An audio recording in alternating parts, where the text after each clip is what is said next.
and to the republic for which it stands, one nation, under God, indivisible, with liberty and justice for all.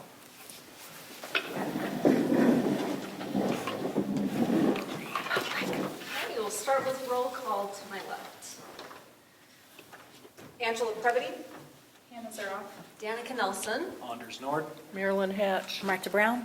Paul Rossignol. Perfect. All right. Don't have many in the audience, but that's okay. I have a feeling we'll fill up later.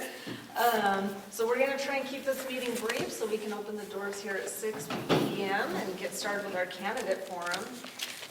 We'll just jump right into reading and approval of minutes. So, council members, you were sent the minutes. I do have one correction up at the top. It says agenda, so we'll correct that so that it actually says minutes. Okay. Did anybody else have any corrections to the minutes? Okay, then I I would. motion to accept the minutes as written. Perfect. Do we have a second? So second. All right, all those in favor? Aye. Aye. All right, it's passed. Approval of expenditures, so October agenda printing. Marta, what was the printing cost for this month? It was 15 something, 1530. 30? Oh. And the reason it was so high is because when I emailed over the minutes and the agenda, I neglected to tell them it's not necessary to have them in color. So they charged us extra for the color. So my apologies. You're fired. No. All right, That's so extremely high. expenditures for the month of October then in the amount of $1,530, and I would accept a motion to approve those. Motion to approve those. All right. Second. Do you have a Second. second? Okay, second. All those in favor? Aye. Aye. All right. Expenditures approved. Perfect. Do we have any public comment on the agenda items? No. All right. Great. We'll move into communications and reports. So we continue to get our weekly emails from Big Sky Public Relations about the Highway 93 resurfacing, which is coming along nicely. And these emails, when I print the agendas, are always a little out of touch because I have to do this so early, but I will give you the latest and greatest that I just received as of an hour ago.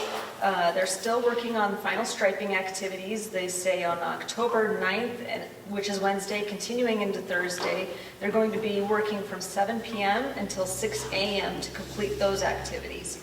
Following that, throughout the rest of the month of October, they'll be working on finalizing sign installation, electrical work, and final pavement markings that will take place during the day between 7 a.m. and 7:30 p.m. And they'll have one lane open at all times, so just be aware of that. That might get backed up a little bit. We received an email from Missoula County Elections Office announcing voter services events throughout the communities. So the one in Lolo will be held on Thursday, October 17th at Lolo School from 4 to 7 p.m. And it's an opportunity for folks to go update their voter information. They can register there. Also, they receive an absentee ballot or a replacement ballot or drop off your ballot. So there's a little flyer here with that information. Welcome. Other communications received. We received an email update from Missoula County regarding the floodplain mapping. So they're working with FEMA and DNRC to update the floodplain maps. Draft maps are expected to be released on November 21st. After that, there will be public outreach and education. More information can be found at MissoulaCountyVoice.com. You can search for the floodplain mapping on that website.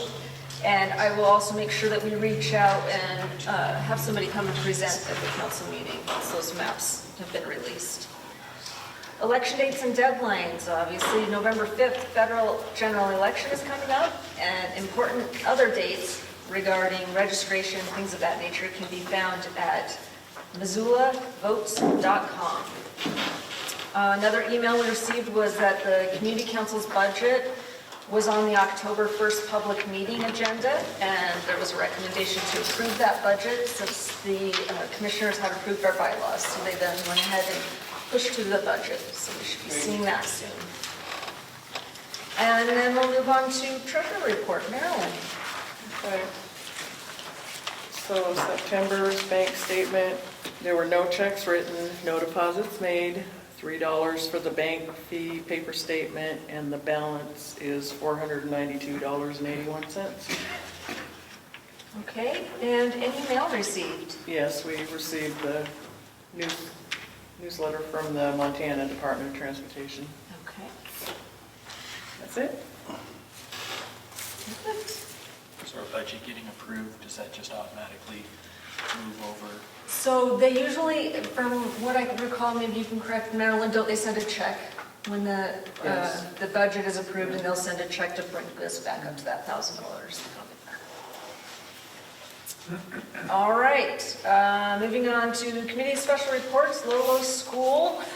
Dale, you want to update us on what's happening with Lolo School? Yes, I do, as I always do. Thank you very much for that opportunity. A few things for you that I think might be of interest.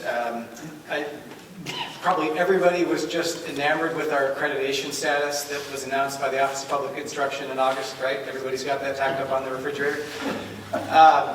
Well, ours actually came out subpar at Lolo School, and that was, in my opinion, a mistake. So, long story short, we filed an appeal, and the Board of Public Ed corrected what was mistaken. Now we're normal. That's as good as you can get when it comes to school accreditation. It's normal. So, hooray for us. We're normal again. Also want to let you know that this is a Missoula County thing. The Missoula County Interdisciplinary Team is finally meeting. This is something that was enacted by the legislature, I think in 2017. It's been quite some time, and the whole point is to bring together social services, law enforcement, and school partners so that when students are in crisis or there is a big emergency, there is a definite, concrete method for sharing information between those parties, because otherwise those silos don't really talk to one another, except when they have to. So that team is now active in Missoula County. We meet once a month.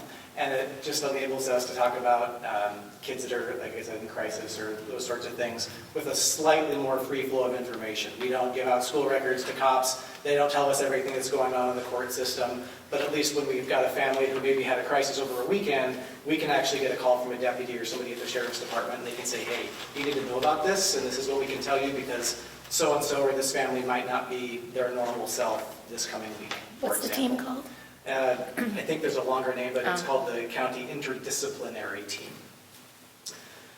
You've probably, if you haven't, you will be seeing some op-eds and some articles coming out on some proposed, I don't know what I want to call it, fixes, but improvements to the school funding formula at the state level, and you may have folks talk about that tonight.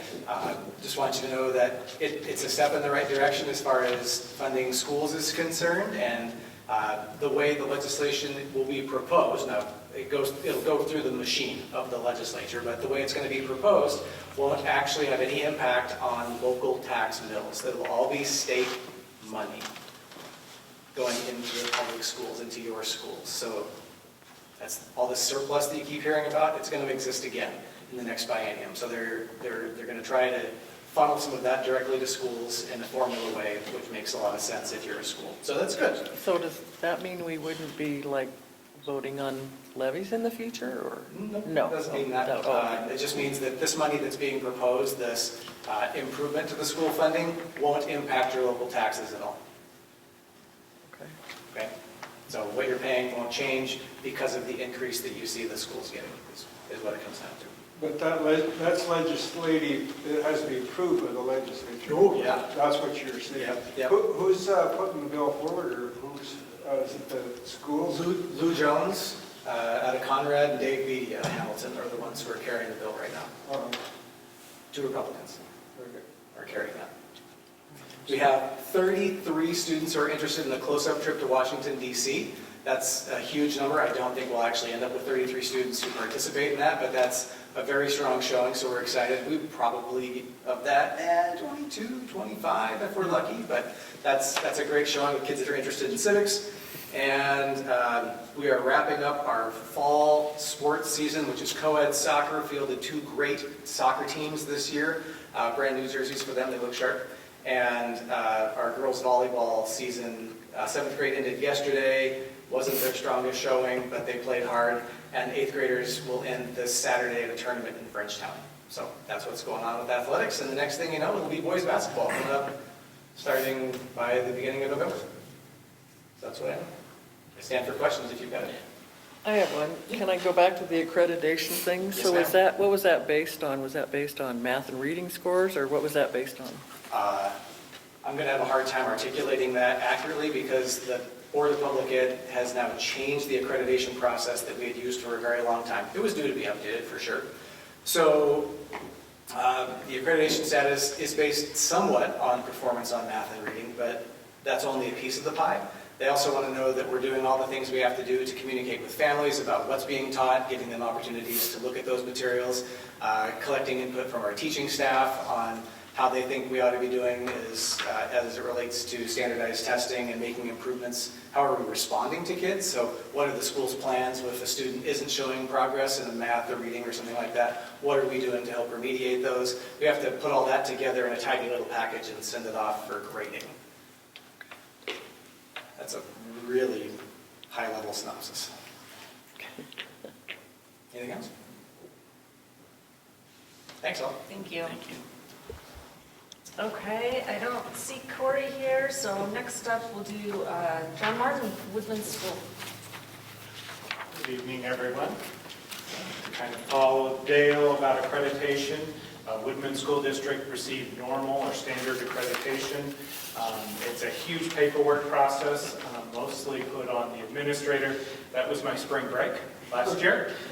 So yeah, it took a lot of time, but we received that normal standard accreditation, which is good. Some exciting news, we're going to have the bookmobile from the county library coming up twice a month to Woodman on the 2nd and 4th Can I come? Tuesdays at 10:45. So the public is also welcome to come There you visit the bookmobile. Love And I know it's visiting Lolo as well. State testing changes this year. I think I've talked a little bit about that. It'll be the massed testing instead of Smarter Balanced. Instead of being the end of the year, it's going to be multiple times throughout the year with a shorter test. We're going to be starting in November for the first round at Woodman. We had a fantastic event where we brought in a guest author, Steve Collard, a local author out of Missoula that writes children's books and books particularly about animals. And he actually came out and did a family night. And actually all the kids got 2 signed books by the author. And he did a whole presentation about being an author in his life. It was fantastic. I'm planning on reading his autobiography now. So that was really great, and we're actually bringing him back out to do writing workshops with the students in November. Nice. We are hosting Missoula Children's Theater at the end of this month, and excited to have the students do that. They're going to be performing Sleeping Beauty, so that will be on November 1st, that we have 2 performances that the students will be performing. And I recently found out that we got a grant that I didn't even apply for to pay for Missoula Children's Theater, again from the Jane S. Heeman Foundation, which is the same foundation that paid for our new playground last year. So that was fantastic news. This is Fire Prevention Week, and we've got a lot going on with that. We have several fire departments coming out tomorrow to do a presentation to younger students. And Mrs. Wilson, one of our teachers who actually used to be a firefighter, is actually showing the kids the proper way to actually do some mitigation of fire, chopping of limbs and the heights and all that. So doing a lot of teaching about fire prevention. One of the problems that we have up Highway 12 is illegal passing of our school bus. So I have been working with the Missoula County Sheriff's Office, our SRO that's assigned to our school, and the Montana Highway Patrol to increase patrols during school time and our bus time. Our SRO is actually following the school bus periodically to make sure that's not happening. And we've installed new cameras, and we're actually ticketing people. He's sent out tickets because we've had several problems with that, and they are in Missoula as well, talking with the bus company. So if you see a higher presence of the Highway Patrol and the Sheriff's Department during school bus time, that was requested. We just had an incident yesterday where somebody flew through the stop sign. Luckily for us, we're not having children at Woodman across the road. I know the high school is, since they're older, but we are only doing on that side because it is such a problem with speeding on Highway 12 and people not following the laws. We did a highway cleanup last month with the older students. We have an area in front of the school that we are responsible of. And we did that safely with the children not being near the road, just in the grass doing the cleanup. We had the opportunity last month to go down to the Big Hole Battlefield and take most of the students to Coyote Camp, a fantastic event where they brought in Nez Perce tribal members as well as rangers and taught the students about life during the 1800s and a lot about the tribe and of course the history of the Big Hole Battlefield. And the 2nd through 5th grade had a field trip to Travelers Rest State Park as part of the Natural History Museum out in Missoula. They actually come out to the classroom every month and we take field trips there as well. A fantastic program. And we're taking the younger students this month to the pumpkin patch. In school operations, we have finished our bathroom remodel in Building 2. We actually have all new toilets installed as well as a complete gutting of the bathrooms and remodel. And they look really nice, so it's nice to get some things modernized. We also have worked on groundskeeping. We have a company coming out, and again, we're really working on fire mitigation during the whole summer, making sure we're removing more of the shrubs, the grass, a lot of weed whacking, stuff like that. We have an event coming up on the 25th. We're going to host a trick or trunk and a fall lunch at that time. So lots going on. Any questions? Sounds busy in Woodman. Well, it is. And to top it off, I'm also helping teach kindergarten as well as being the principal. I've been plenty busy. Thank you. Thanks. All right. I don't think we've got any adjustments to the order of the agenda since we're trying to keep it brief tonight. I'm really excited to get to our new business. So as far as unfinished business, I have not heard any more updates on either the corridor study or the speed study that was performed, but continue to monitor that and we'll let everyone know as soon as I hear any updates on either of those. Just one thing on that, brought up video ticketing. Like, is that something that was considered in any of these reports? In the corridor study? Yeah. Not that I've heard of. Do you It's know? illegal in No. Montana. No. Oh, there we go. Is it illegal in Montana? Okay. What now, what? Video ticketing is currently illegal in Montana. Yeah, At least that's right. what the sheriff department tells us every time somebody brings it up. So. Yeah, and it should better There stay we that go. way too. Okay. All right, oh, yeah. Yeah, on the corridor, I did talk to one of the consultants, and they said toward the end of the year or January. Okay, thank you. Just 2 days, or Friday. Okay, all right, great, thank you. All right, on to new business. So Angela has been working hard, talking to a lot of community members, and has put forth a proposal to apply for one of the Community Parks and Recreation grants for an ice rink in Lolo. I forwarded on to council members her proposal, and then I've also developed kind of a draft of the actual application, but it will need some work. But I'm going to actually turn it over to Angela so she can tell us a little bit about it. So after our last meeting, I got to work, made some phone calls, and did some research. I talked with Chris Kovach, who helped implement and worked with and on the Florence outdoor ice rink, so visited with him at length. And then Nick and I, Nick Santos with the Parks and Rec, visited several times about a plan for using the facility at Westview Park, or the one right at the top of Ridgeway there, as you come up and it kind of wised. We discussed a multitude of things that I'm sure I'll get asked on. One of the biggest ones was always that I got asked was insurance. The county covers the insurance, so we don't have to worry about that. I know Chris expressed security, and that question came up as well. Nick and I discussed that. We feel that this particular facility is more highly visible than Lawrence's facility was or is. and we don't anticipate those types of concerns. They resurfaced that park and put in new nets and things, and they've said that they have not had an issue. The nets are being left alone. Not They're true. not having those kids kind of wreck those things. They haven't had to replace them, which they've had to do at other parks. So he's very optimistic about the fact that it's in a high-vis location where there's traffic and homes, and then there's no lights, so there won't be the encouragement to go be there at night, at dark or after hours. So those, I think, were kind of the two biggest worries or concerns from some folks, and we've addressed those. The other thing that we did discuss is that by putting this grant forward, most likely the rink that we would want to propose and do would not be installed this year, because we would not get the grant funds. And by the time we did, grounds would be frozen, couldn't install it, that kind of thing. So Nick's recommendation, he did some research on his end to see if they would fund it and do it, and they're on board, is we would do a temporary rink this year, which would just include some 2x8 lumber and a liner, and that would be all supplied by Parks and Rec.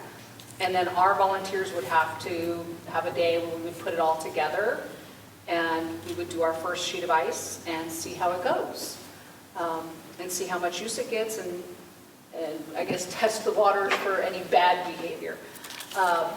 Their long-term plan would be that then if we were given our grant application and we moved forward with a regular rink with boards, standard hockey type size boards, that they would take that lumber and liner and they would move it to the next community and try to encourage these local winter activities and use of those facilities that are sitting dormant in the wintertime. So they're looking at this as kind of being the jumping start for moving the process forward in other outlying communities. Perfect. Any discussion on this proposal? Yes, I have discussion. So I'm curious, Angela, do you live up there on the hill? No, I have friends that live on the hill, Okay. several folks, and people who volunteered to work this rink. Okay, I live on the hill. I've lived there for 30 years. And so I kind of did like it when it got all fixed up. The park got refurbished and everything. But I wondered how long it would take for things to be destroyed, broken, missing. And it has happened. I know two people that live right across from the park and they watch it happen. You know, the rackets being, bang, bang, bang, kids, and the nets, sitting on the nets, and stuff is, and stuff left out and stuff missing, and so people are having to bring their own rackets or whatever. So, and then my next thing is, that little slope there has been used in the winters for little kids to sled. There's always little kids that show up to sled down that little hill there. And so I've always seen that every winter. And so if there's an ice rink there, what will happen? I mean, they'll come down and slide across the rink, and if there's, people on the rink, could be a problem. So the little kids will have to stop sledding because that might be an issue. And then, so the people that I know across the street from the park, they are concerned about the parking. And I know in the email it said, well, people will probably be walking, from the neighborhood. But if we're drawing from the area, there's probably going to be parking. And there's not a lot of room for parking up there. One of the ladies said she has already had people come to use the park there, and she's had her sprinkler system run over and broken when they park over on her lawn, and part on her lawn and part in the street. And she's also had the snowplow take that out too. So I don't know, maybe there's an issue, she needs to move the sprinkler, I don't know. But anyway, so those were some of her issues, and they were just concerned about, mostly that lady was really concerned about the little kids that have always used it for sledding. And I'm concerned about the parking, the extra traffic. I was wondering, was there any thought about putting it down by the school? more in town, more center of town. So we did discuss other areas, and that is a potential. What Nick and I liked about the Westview Park is that it has already been resurfaced, so it's level and ready to go as far as like putting something down. When we go to put it on top of grass or lawn, it made it look nice and level and flat, and it's not. So now you're having to, shoot grade and level and have those types of potentials. I'm open to moving it, wherever we think was good. That was just a location that had been identified and asked about previously that had come to my attention as being a good potential spot. Yeah.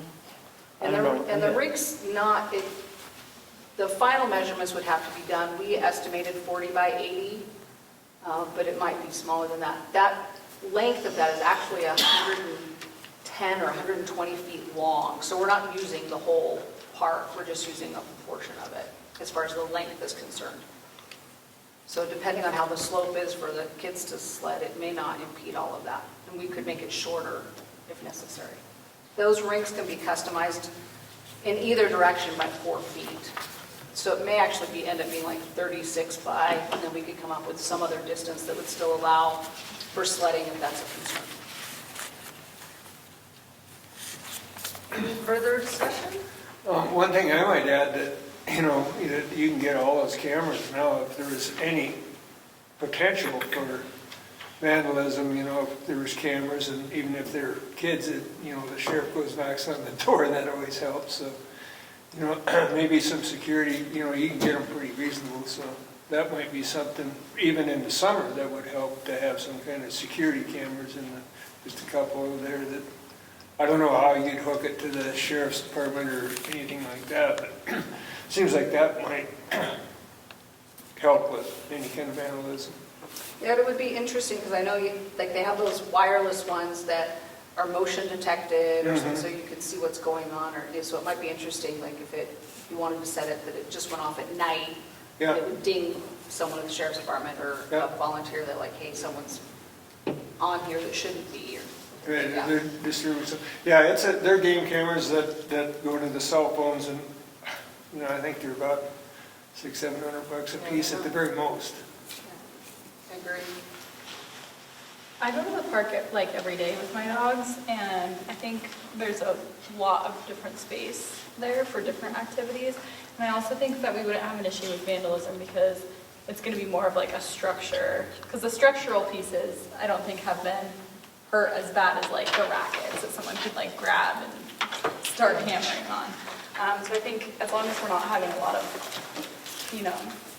handheld items, we should be okay. Yeah, and we did not put in there to donate or have on hand sticks and skates, and this is purely you come with your own stuff. This is not going to be where you get to, that we're keeping figure skates or hockey skates or any sort of skates on site. It's you've got your own and you're coming to skate, or you've gone and you've rented a pair and you're coming to skate, or you've got a pair for Christmas and you're coming to skate. But yeah, we weren't going to leave anything on site. Well, and other than the care. Yeah, and I maintenance item. thought of a couple other things that I didn't write down here that people did bring up. So they've had, living here for a long time, they have had history of rinks in this area not staying frozen. And so those two particular houses right below they just recently had issues of flooding in their basements pretty bad, and had to get everything all totally redone and everything. So would that be, if it did not stay frozen, would that be an issue on the downhill for those people? So the way, when I looked at it online and the way it looks like, if it thaws, it might leak, but it's pretty self-contained because the liner that holds that water in comes up the sides, and there's a board that sits here, the liner comes up, and then another board that sandwiches it like this. So that liner isn't flat, it actually rolls up. So if it gets soft or mushy, most of that water, I'm not going to guarantee that nothing leaks out, but most of that water sits in there, and in that pool until it refreezes again, and you have to resurface it and make it smooth again.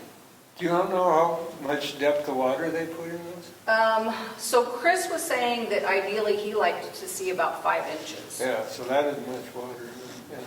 And they can drain that out. There's somewhere to drain that out come spring where There's several cause streets somebody, out in the area. And it There's doesn't some hurt dry that, wells. that new asphalt that's been put down, it doesn't hurt that? not ice, yeah, that's, we just.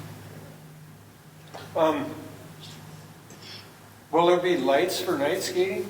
No, we purposely left out lights, A, because it's in a neighborhood and didn't want that, and then B, to discourage any nighttime activity that might be of a, Okay. because that's when Chris indicated his stuff was kind of happening, was at night, and people coming down there, and kids goof, nobody taking care, so Right. we said no to that. Joel, and I will say one more thing.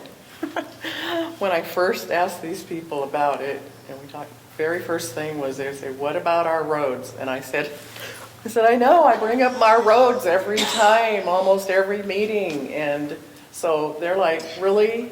We're gonna do something like that? Our roads are crap.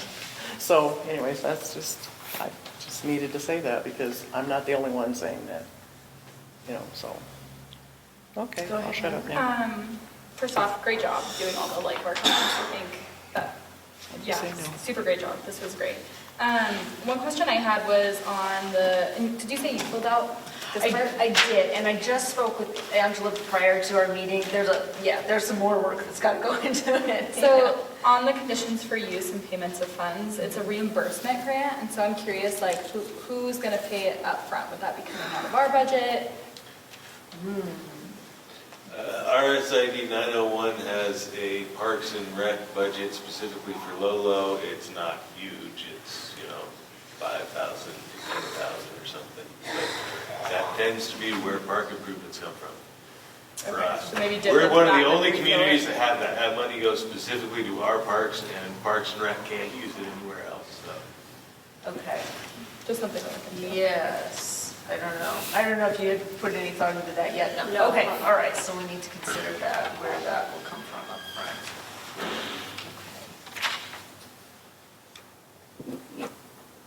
And it wouldn't come from the council, we don't have funds for it. I think the council's involvement as this is merely just as more of a sponsoring group that we can put our name behind it, right? I mean, really, it's Angela, and she's rallied a bunch of neighbors and community members that are really passionate about this. I think just having our name on it really is kind of our involvement, is what I see, so.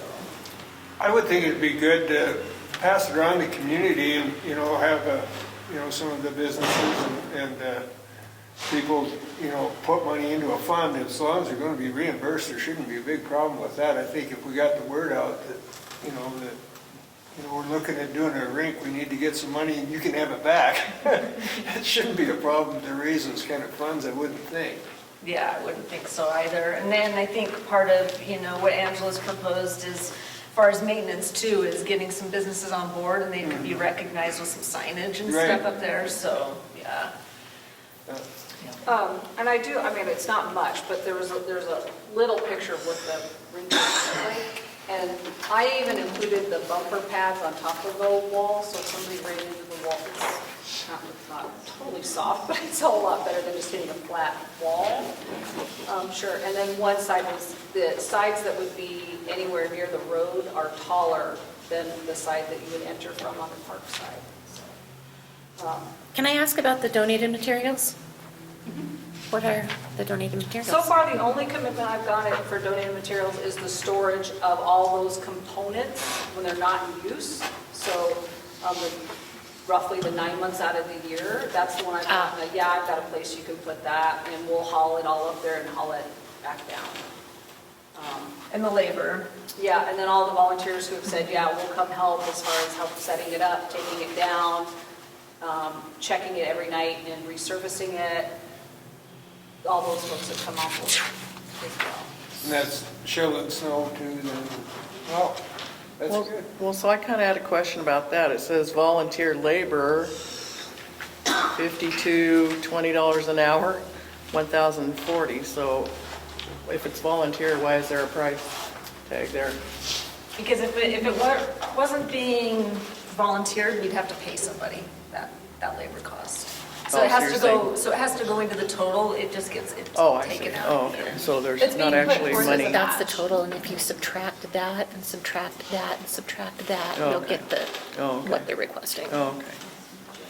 The other thing that Nick did indicate to me, like if we get this, we start this process and we're awarded it and we do our tempering and for whatever reason we decide that was a major disaster, no, we're not going to do it. The funds just, they just take the funds back. They just don't do anything with it at that point. So to some extent, there's no risk in at least asking and going forward with even just trying to do a tempering at the Parks and Rec expense. So is your total here, does that include like the permanent one and the temp one? No, the temp one, the Park and Rec is going to. They're just gonna fund it? They're just going to do it. Okay. Yeah, they, Nick came back and he had researched all of that for, because initially we thought we'd have to go to the community to get some donations for the lumber and whatnot. And he came back after doing his end of the research and felt that they would do that because then their long-term goal would be to take those same materials and move it to the next community, Frenchtown or Bonner or whatever, and try that. So how long would the temporary, can we use it for 2 years or 5 years? or- Well, we would use it this year. Right. And if we get the grant funding, then we wouldn't need it next year. Oh, okay, I see what you're saying. But if we didn't, let's say they denied it, then we could continue to use it Oh, okay, and try again. yeah. I think it's a great idea. I think it's great that you've worked out all these details to get something temporary to try to, do a trial run and see how it's going to work. And maybe even an opportunity to work out, some of the issues that arise that way. Well, the way I see it, as Angela put it, I really don't see any risk, No, We it's- can always it's no use. back out of it if we need to, so. So any further discussion or any discussion from the audience on this? Communities that have done it have all taken care of it themselves. Hockey players really like their ice. But Rattlesnake and Florence have seen real growth in community awareness, and it really helps bring everybody together. Because we're not locked in our homes all winter. So there's a little bit, obviously, further work to do to finalize this application, but that needs to go in this week, and I'm happy to continue working with Angela on that. If there's no further discussion, then I would entertain a motion. I'll move to approve the submission of this application. Do we have a second? A second. Second. All right, any further discussion before we vote? Okay, all those in favor? Aye. All right. Any opposed? All right, one opposed. Okay, motion passes, so we'll work with Angela, we'll get this application submitted. Thank you all. All right, now public comment on items not on the agenda. Now we're going over our time here, we're getting ready to do the forums, so it looks like everyone's antsy for that. I don't see any public comment. Next regularly scheduled meeting will be November 12th. And with that, I would entertain a motion to adjourn. I'll move to adjourn. Second? Second. All those in favor of adjournment? Aye. All right, this meeting is adjourned at 6:08. Thank you all. And we will go ahead and swap out nameplates and get ready for our candidate forum now.